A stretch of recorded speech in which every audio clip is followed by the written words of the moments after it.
Hello and welcome to the channel. My name is Annalisa and this is going to be a half wrap up for the month of August.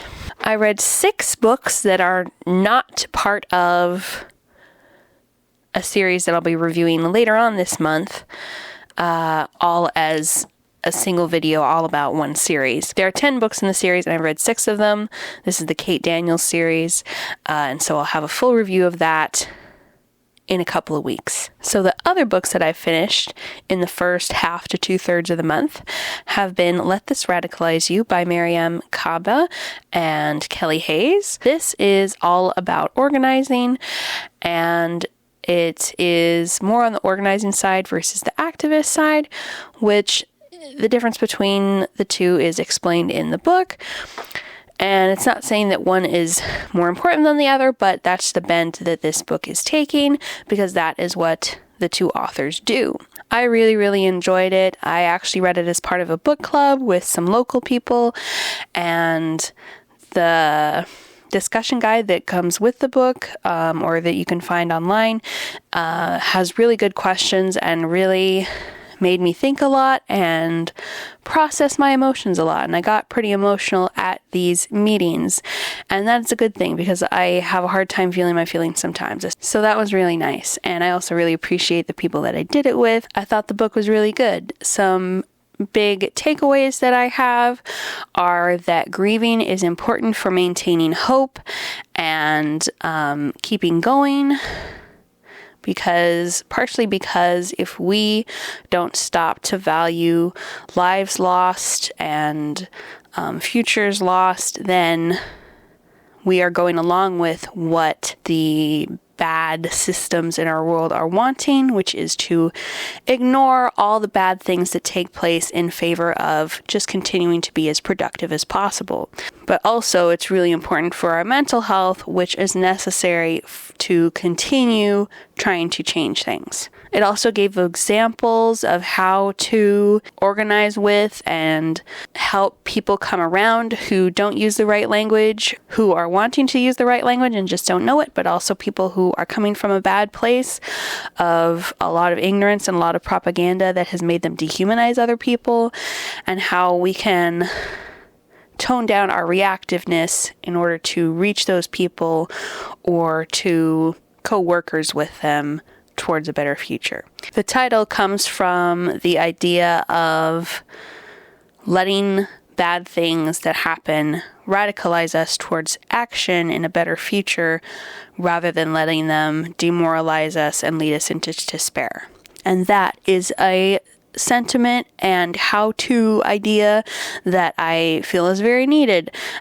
Probably always has been, but it always feels like it's needed more and more as things progress.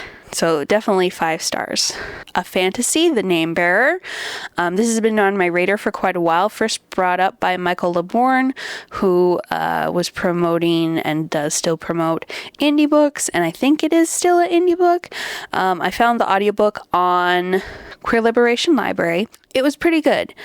There were little bits where I was like, I think this could have been edited a little bit more, but most of it, that was pretty much like right at the beginning when the main character is a child.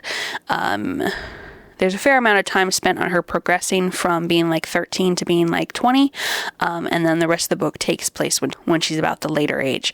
I thought the beginning was a little funnily written as far as the dialogue goes, especially. But the rest of it I think was really, really good, and I liked it a lot, and I'm looking forward to continuing the trilogy. Then a bunch of romances. First, a couple novellas. One is Black Hellebore by Grace Draven, which is a story about the same main characters as Radiance, which is my favorite of that author's works. And it's just a little story that takes place, I think, as farther forward than the latest novel in that series. And it was good, but nothing amazing. The Companion by E.E. Ottoman was really, really nice. It's about 3 trans people who are falling in love, 2 of whom start out as exes, and then when this new person is introduced to come live with one of them, and the two exes are already neighbors, sparks start flying. It was really, really sweet, and it's about two authors and a homesteader type person in, I think, the 1950s or 60s. The east coast of the US, somewhere around there. For full length, we have The Artist and the Orc, which is the latest in the Orcsworn series, which I have talked about before. And the last one I felt was a little bit repetitive with the issues, the sort of unwilling to communicate our feelings and intentions issues of the orcs.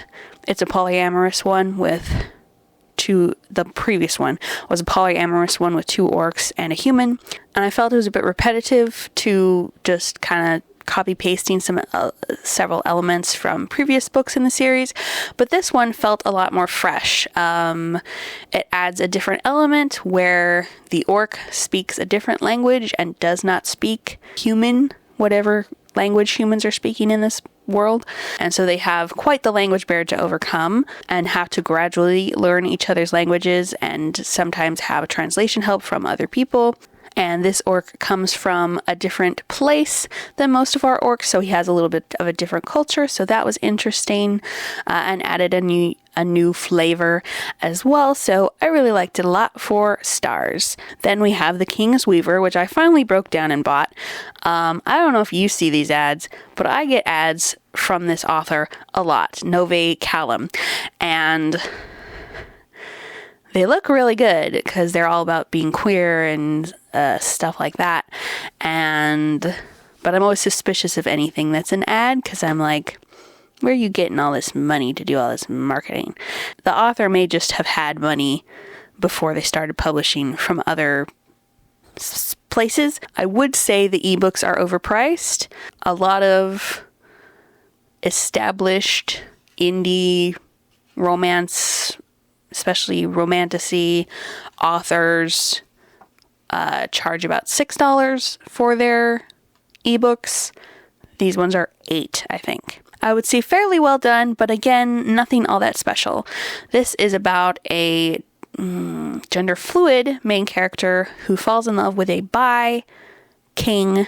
The gender fluid character is a princess and is also engaged politically to the king and comes to the court disguised as a man because nobody knows that she's gender fluid, to see whether or not he is a safe person to marry, which she expects he isn't because it's rumored that he murdered his father to take the throne. They fall in love and have to solve the murder of who actually did murder the king, and I think both elements of that were pretty good. I did find myself skipping parts a lot because I was not interested in the fantasy plot. I was only interested in the romantic plot, and that can tend to happen when the two plots are approximately equally sized. Fantasy plot and romantic plot. I'll only be interested particularly in one or the other. Sometimes a book will get me interested in both, but in this case, I was only interested in the romance, and I did end up skimming the other parts. So I'm going to give it a 4 star, but I'm probably not going to continue the series. And those are all the books I needed to review. Thank you so much for watching. If you'd like to leave an emoji, how about something blue? Bye!